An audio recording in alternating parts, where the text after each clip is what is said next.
So it turns out that one of the issues with people having so little experience with the idea of improvement is that we tend to mischaracterize how it works. And so I'd like to spend a presentation talking more about cost, benefit, and characterizing how improvement looks the more you get into it. There are some absolutely vital lessons here, and I'm going to try to explain them in a clear way, and let's see how well I can do with that.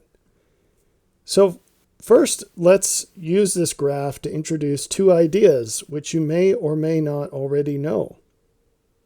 The odds are high that they're both new to you. The first is that improvement characteristically involves diminishing returns, which is probably not only surprising to hear, but also a little depressing. So just bear with me. I hope we'll get to the point where it's not so depressing. The other idea is that improvement consists of these things that I call cost-benefit breaks. And although there are examples of this in the physical world, I'm not sure I've ever heard anyone else talk about that. And I think that it's really important to understand, if for nothing else, to have a more accurate expectation of what it's going to be like as you climb up the curve of improvement. And since we're at that point, it's probably a good time to mention that these patterns apply fractally throughout life, meaning you will see that they apply to the macro level of life itself. They will also apply in specific facets of life, like your home life, your work life, your social life, whatever. And then even in very specific examples. And we're going to go over some of those examples that I've experienced through a job or something we've done on the homestead or whatever. So this graph on the left is probably a closer representation to how most people see improvement. Basically, the more you put in, the more you get out. And it's this monotonically increasing line, and you can choose how much you want to invest into life, and life will reward you accordingly. And that's not actually the way it works. The way it works is more close to this graph, where there are some low-hanging fruits, but once you exhaust those, things get harder. And the further into this improvement curve you go in life, or in any facet of life, you're going to find diminishing returns and cost-benefit breaks. Now, you've probably heard of diminishing returns before. It's this idea that the longer you go at something, the more the ratio of return reduces. So maybe it's 1 unit of output for 1 unit of input at the beginning, but over time, maybe you only get a half of unit of output out of 1 unit of input. And the important thing to understand with this is we're talking about cumulatively. So we're talking about the cumulative cost and the cumulative net benefit, the total so far, right? And so the ratio changes over time and you're still growing. You're just not growing as fast if you're giving the same, we'll say, speed of investment as you were before, the same rate of resources invested as before. Okay, so what are these cost-benefit breaks? Well, that's when you're cruising along, improving on something, and suddenly you find that there's a break in this pattern of rapid, clear returns on your investment. So here's an example of this. Let's suppose that you decide you're going to raise some kind of animal for meat. It could be a chicken, it could be a pig, whatever, it doesn't matter. If you want to buy that as a baby and raise it up to butcher weight, it's pretty straightforward how to do that. You're going to have to feed it somehow. Someone's probably already figured out that problem. You're going to have to pen it in somehow, and it probably won't take all that much. In fact, you probably can do it with some sort of temporary fencing. You're going to, if it's a goat, maybe you just hook it to a chain and a tire or something. But it's not a huge investment. And then when it comes time to butcher, you're mostly going to use things you already have. Now you might need equipment that you don't have, and you can go borrow it from somebody maybe. But the point is it just doesn't take all that much. And some of the stuff you're already going to have, it's very well defined. A lot of other people have done it before. So that's great. You get this immense return on your investment. But what happens if you want to do it again and you're trying to reduce your startup costs? So maybe you don't want to buy babies. You want to reproduce the animal yourself. So if we're talking about chickens, now suddenly you need a rooster.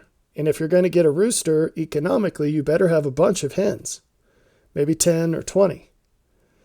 And you're going to need an incubator. And those aren't cheap. So now you need a space, and you need to plug this thing in for 28 days or whatever it is.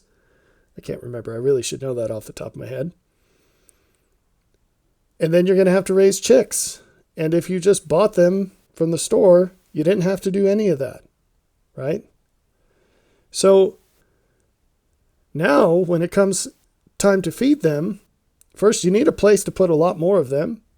Now you need a whole lot more to feed them. And when it comes time to butcher, maybe doing it the way you did it before isn't good enough anymore. And so on and so forth, right?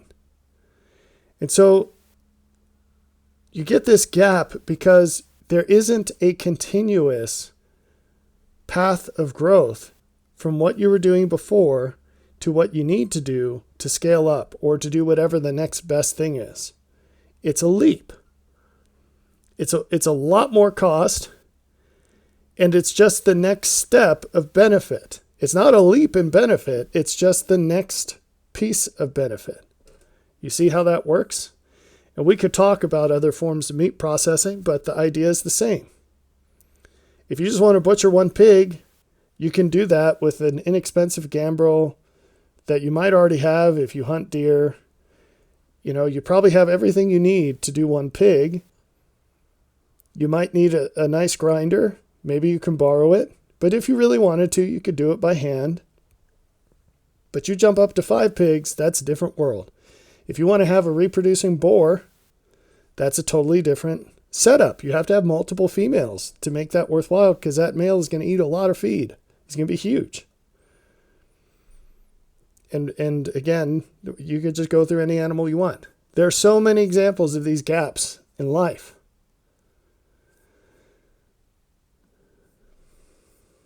As you're climbing the curve and hitting those diminishing returns, it's totally possible that you get to the point where this line becomes flat and actually goes negative. In other words, you can pay more costs, but you're not going to get any net benefit out of it. Okay? We faced this situation when we tried to experiment with some cows.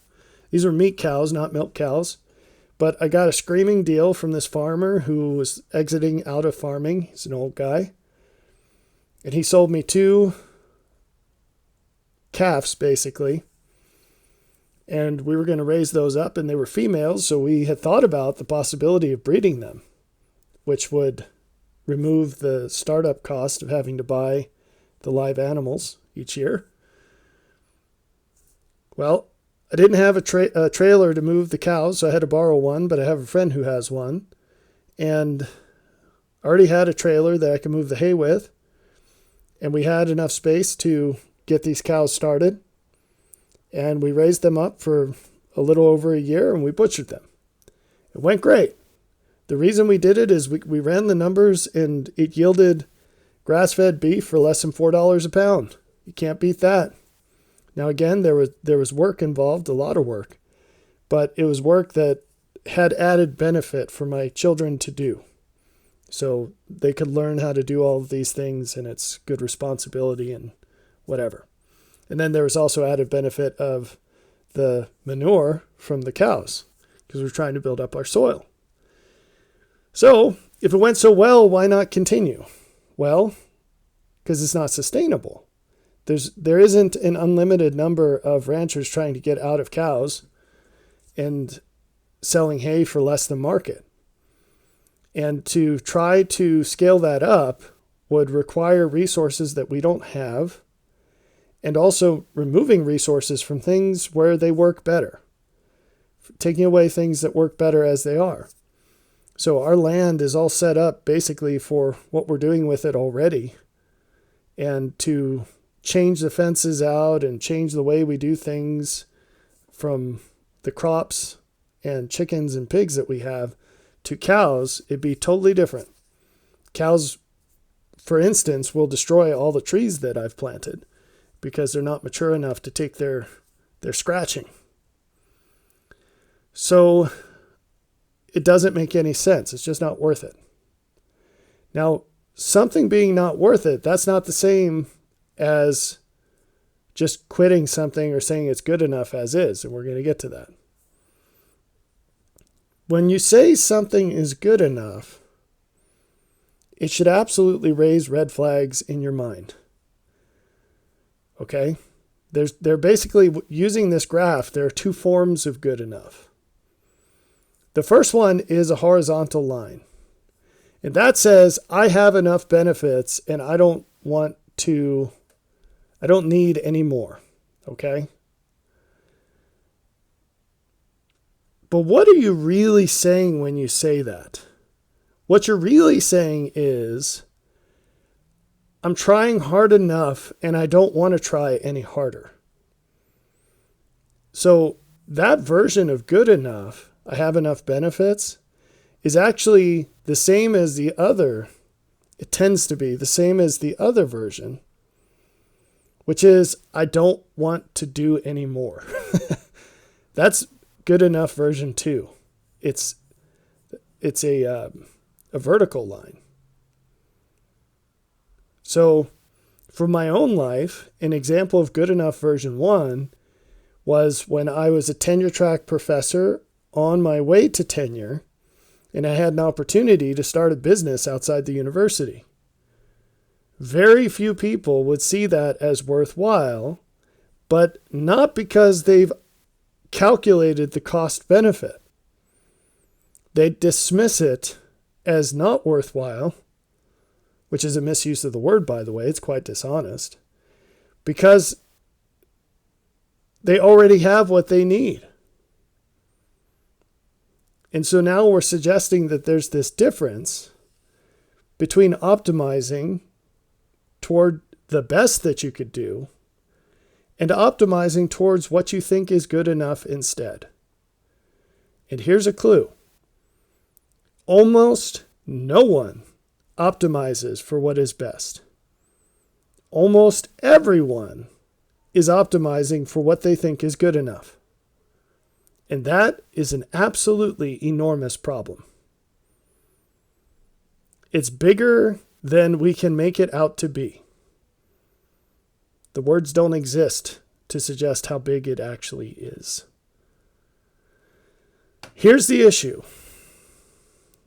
Good enough is always based on your present understanding of what is required and what options exist. And guess what? Those will always be limited. One pessimistic way of looking at this, although it's true, is that reality is always worse than you think. Reality is always worse than you think. The good news embedded in that is that this portion of reality that's unknown also includes greater opportunities than you can presently imagine. So things in actuality are always worse than you think. But they have a greater potential than you think as well. That's very important to understand. But whatever you think is good enough is never going to be enough to face the challenges that you can't presently see. It's also not going to be enough to see the opportunities that you don't see. And so sooner or later, you kind of have to wrap your head around the fact that there is no finish line in life except for death. And until you die, there is always a baseball bat of negative consequences swinging towards your face, whether you see it or not. And on the plus side, there are always many opportunities that you presently don't see, some of which will get you out of getting cracked in the head with those baseball bats. And so if we wanted to, this is already going to be a long presentation, but we could dive into the scriptures and I could show you all of these principles from scripture. For example, we could look at how James describes sin as doing the less than the best that you know. There are plenty of scriptures that talk about how your best is never done. There are scriptures that indicate the reality is worse than you think, and that there are opportunities beyond anything you can imagine.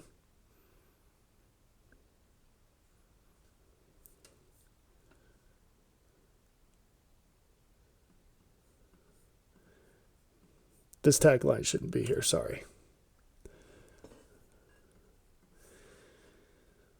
So, we talked about the cow example as an example of something not being worth it. And here I want to make a very crucial distinction between something not being worth it and something being good enough, which is never good enough. So not worth it is not the same as enough.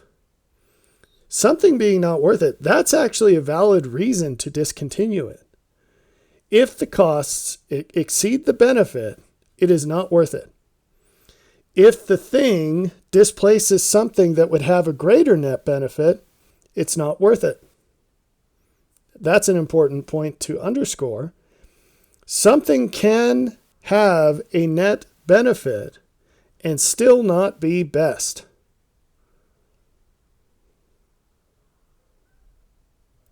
And it's still sinful to do something that's good when it displaces something that is better. So, again, many scriptures that show these ideas. One is don't spend your money for that which is of no worth. Now, how is all this different than this idea of good enough?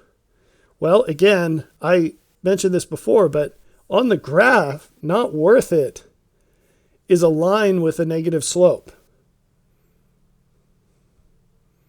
Enough is better thought of as these lines, these dashed lines. It basically says, I'm not putting more cost in. Or, I don't care about any benefit more than what I have. And that's very different than saying I can push beyond where I am, but it will not result in an increased net benefit. You see the difference?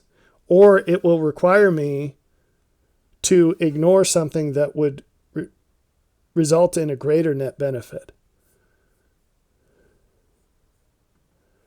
All right. So now let's talk about, well, geez, why would anybody want to do this? Why would anybody want to push into diminished returns or jump these cost-benefit gaps? Well, the reason is entropy. The reason is because it will get worse. There's a scripture in Isaiah that talks about this folly of imagining that tomorrow will be like today, only far better. What's the truth? Tomorrow will be worse than today. You can bet on it. Because mortality is decay. It's like there's a pump of chaos flowing into life.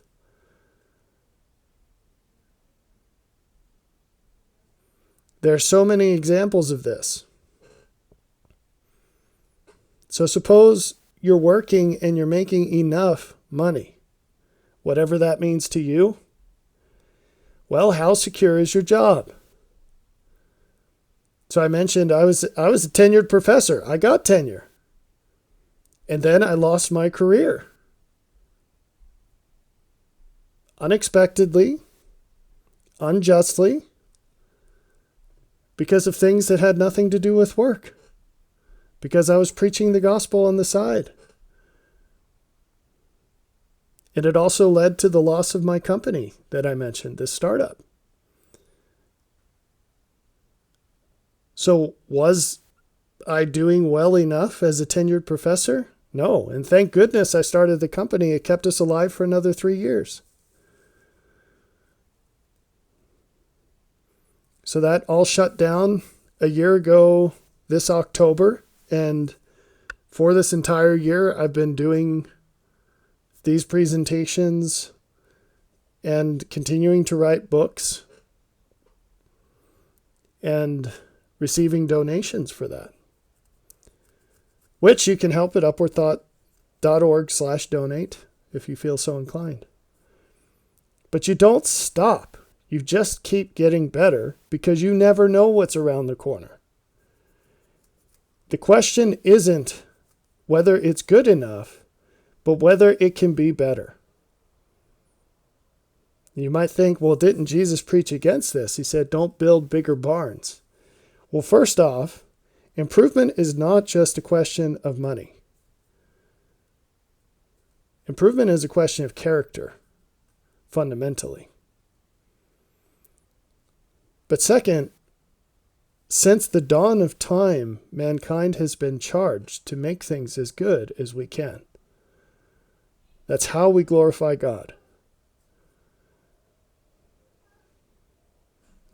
And third, it's oversimplistic to look at any one channel of improvement, such as finance, outside of the context of everything else.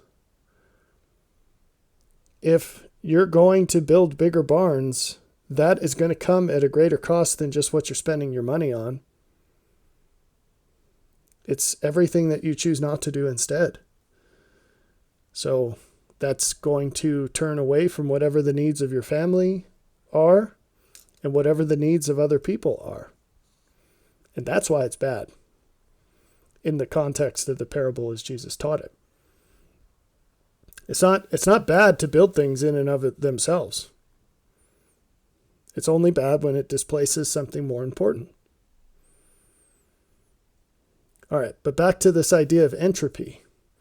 The problem of entropy is it basically moves this x-axis up.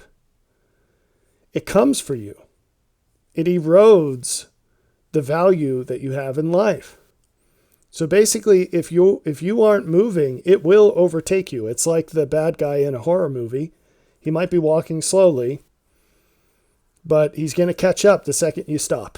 So if you fall down, he's going to get you, right? And an example of this, and I alluded to this slightly before, let's say you have a job and you're quote unquote making enough money. And I mentioned that might not be as secure as you think because maybe your boss is going to fire you. And maybe it's not going to be for good reasons. So what would you do? You better have a backup plan. But inflation is a good example of entropy.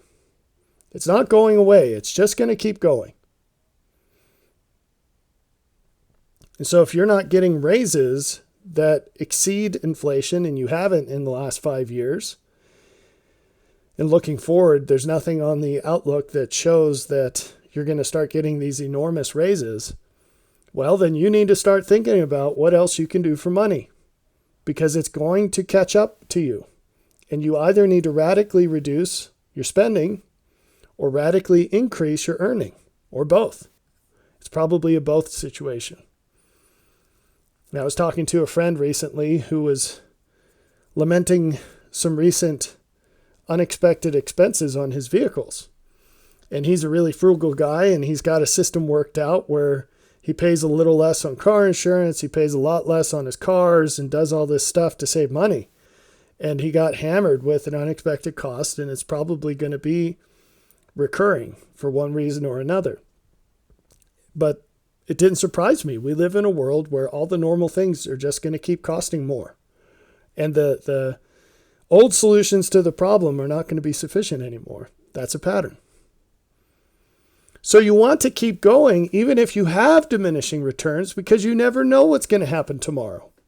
When I went to start a business as a tenure track professor, my wife said, "Why would you do this? We're in a great place financially, and it's just going to keep getting better." And it's like, well, maybe, but if you run the numbers, there's greater net benefit to be had. And so I'm going to start this business and give it a shot until it doesn't produce greater net benefit. All right, so now let's talk about how do you cross this gap?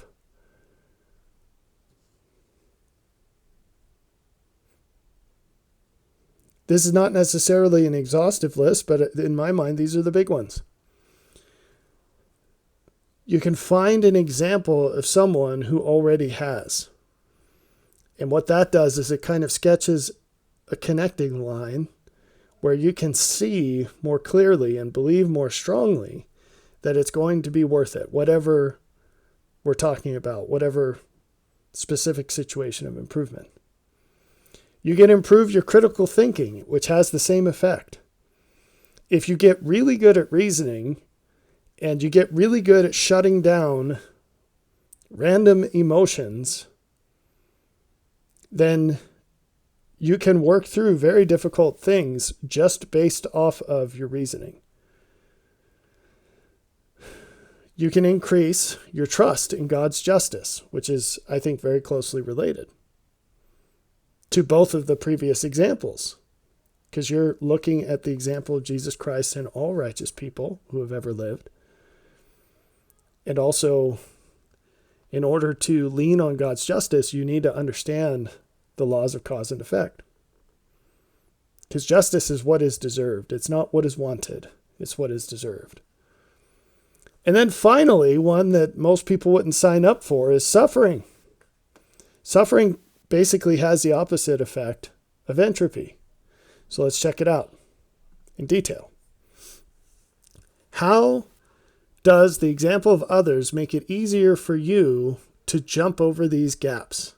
And consequently, how can your example help others to jump these gaps? Well, basically what it does is it shrinks them down, makes them smaller. And if we had a long jump competition, maybe some of us could jump really far and most of us couldn't.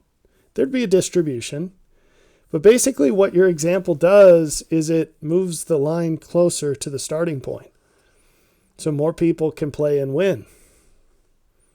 Now, there are many examples of this, but let's just use a simple example that most people are familiar with. Let's suppose that you have some brothers and sisters, and one of them at least is an older sibling. Well, if they go and they do these amazing things in life before you're old enough to even try, you're automatically going to be believing that it's more possible for you to do that than you would otherwise, right? And you'll see that it's worth it. So back in the day, you could look at some random person in the 80s who went to college and ended up making tons of money, and then it should have been really obvious that if you did it, or easier to believe that if you did it, the same thing would happen. Now, that's not true anymore today, but it used to be true. And another example, if this one's from my own life, through weird turns of events, I ended up working at a radiology department as a computer programmer. And so I was spending all my time interacting with these radiologists because I was making software for them. And I didn't really know any medical doctors growing up, and I definitely didn't know any specialists. But what I realized was these were just normal people. And it might that might sound funny to you if you are a doctor or you know a doctor, because you're thinking, well, of course they're normal people. They're normal people with abnormal training. And of course they had to get selected for that training, but at the end of the day, it's not like these are fundamentally different people.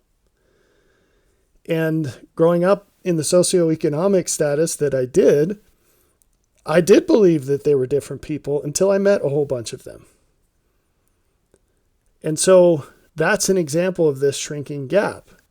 Growing up, I never would have dreamed of going to med school. When I was working with radiologists, actually the chief radiologist was trying to convince me to go to med school. And I declined his offer. He said, I can get you into any med school in this country.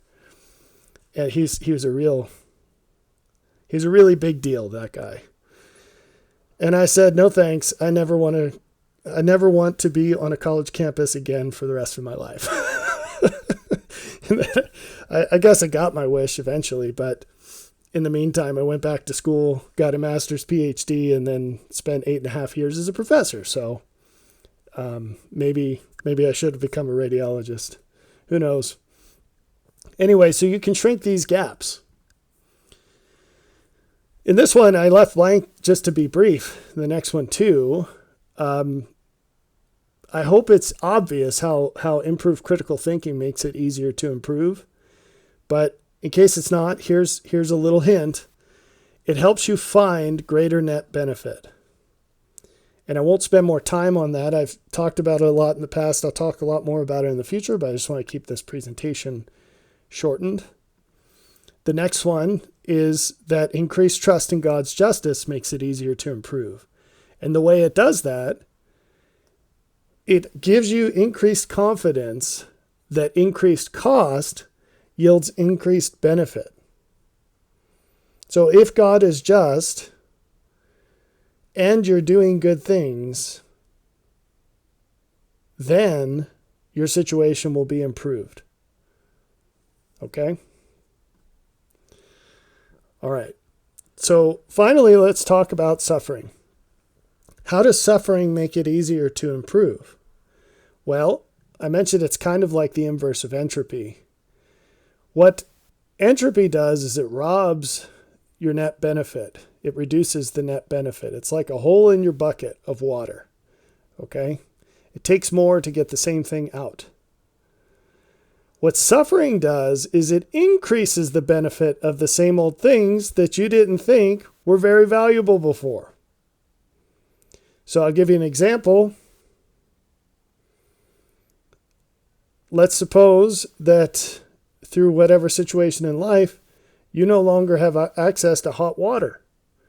Well, it's probably something you take lightly right now, and you would really value it if you got back to the point where you could have it. I've shared this example before, but I went through 10 weeks of training in the Army once where I didn't have any cold water for 10 weeks, and it was very hot outside and humid. It was in the summer in the South. So the first thing I did when I got back to civilization is I filled a glass with ice and I drank like a gallon of ice water. And ever since then, I really value ice water. I've never lost my increased sense of its worth. Now imagine that you lose someone you love or some aspect of your health and well-being or whatever. And of course that's going to increase the value that you see in it. I have a friend who had a son living at home who was getting old enough that he should have been more independent. And he said, you're going to have to start paying rent or you need to live somewhere else. And the kid threw a fit. So the dad kicked him out.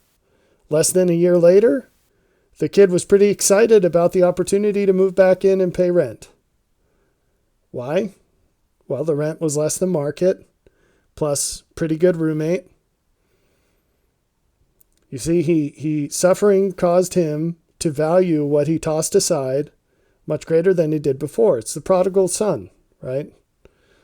So suffering can help. An easy example of this, actually, I think I'm going to skip this for the sake of time. No, I'll go ahead and mention it. So gardening is one of my favorite examples of a low-hanging fruit, no pun intended, because it's so dang easy and low cost to get into, And yet it nets such great value. And I've talked about this before, and especially as food prices continue to increase, it's just not that hard to grow a few things at home that cost a lot at the store. Now that depends on where you live and everything, but it is what it is. The thing is if you try to scale that up, you find that this curve is let's see, what's the opposite of steep? It's quite flat, because very soon you're going to need all kinds of stuff that you don't have, and it's all really expensive, and it takes a lot of time. So most people look at this, and maybe they'll grow a few tomato plants or whatever, and that's great. A couple of kale plants, whatever. But when it comes time to scaling up and saying like, well, my goal is to replace 75% of the food I buy with stuff I grow on my own property, well, that's just not worth it to them. But how can it change to be worth it? Well, suffering. So if you can't get the food, or the food costs 10 times as much, it changes the equation of what's worth it, doesn't it? It does. So that's another example of how suffering can give you incentive to improve. Now I want to leave you with this thought. As you think more about this graph and experience it more in your life and recognize the experience you already have with it, very quickly it's going to become more evident that we are all very different people from one another. And you can actually stratify people by faith based on what kind of graphs they're willing to climb and for how long. And it's almost like this concept, this model, gives you the ability to imagine a foot race in your mind where the track is defined and each person is a runner. And now suddenly you can see where they are in the race. And some people are way faster than you thought. Some people are way slower than you thought. A whole lot of people are not running at all. They're just sort of laying down on the track or something. And this is important because, coming back to this, living examples can help you take the leap of faith yourself.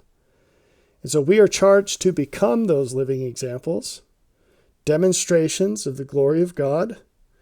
And if we want to be successful, we also have to be able to find them and to recognize them. And someone that might be very unattractive in the ways of the world might actually be very attractive in terms of their faith. And so if what you're looking for is a living example of how to be improved, that might drastically change your impression of people. So that's the presentation, and I highly encourage you to think more about this graph in your own life, particularly to make a stronger differentiation between good enough and not worth it. There are probably a lot of things in your life that you're not doing because you think things are good enough, that you should be doing. And there might be some things that you should not be doing because they're not worth it. And so I invite you to identify what those are and start making those changes in your life.